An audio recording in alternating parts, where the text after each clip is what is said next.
Here with first-year head volleyball coach Sean Kiracofe. And Coach, be once again another different kind of week. You had a nice little rhythm there in conference play, and now the schedule's turned to where you have 9 days off between matches. Last match was Thursday in Conway, fell to Central Arkansas. Next match Saturday at SFA. How do you balance, the age-old question is rest versus rust. How do you try to get the necessary rest and yet knock off the almost certain rust?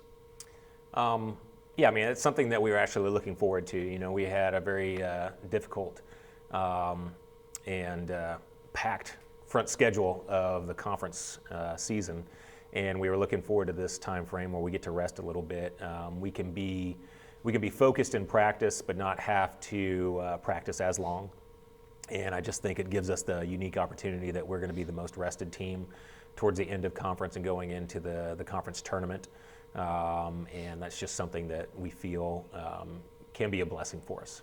You've got 3 matches in the next 2 weeks, and you've had this time off, and it's the point in time where maybe you're doing a little scoreboard watching, some standings watching as the tournament nears. Is it tough to sit there and watch when you can't really control on the court what you do?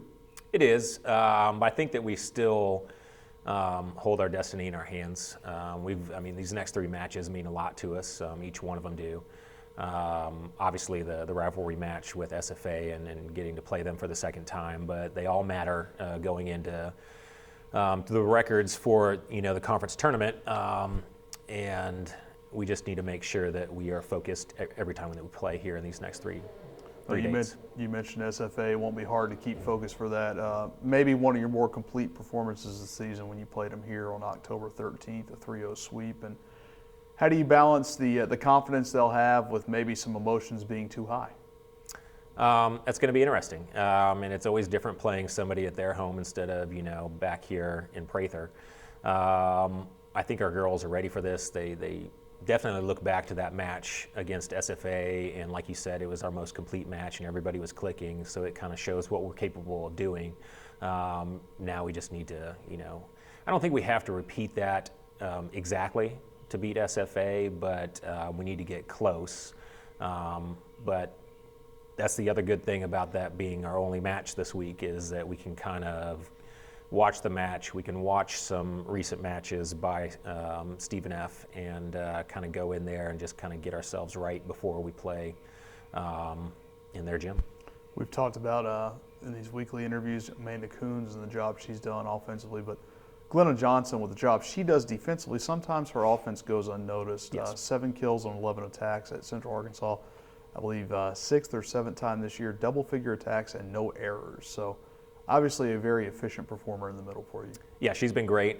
We actually moved the middles around a little bit for the first time against Central Arkansas to give them a different look. And there's different offensive responsibilities when you're in the M2 and the M1, and Glenn has been able to bounce back and forth and still be very efficient, which is, says a lot about her. She's a tough matchup for anybody defensively, and she does a good job when she has a good set. Now, I know the one thing you're also hoping for probably going over there is no bus trouble.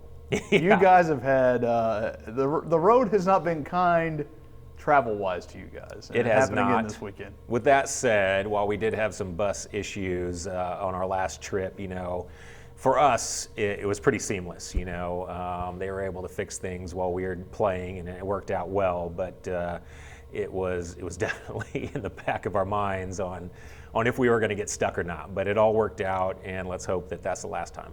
If not, there's just more time to bond. That's true. You guys should be very well bonded after your time on the road. Well, Coach, thank you so much. Thank you.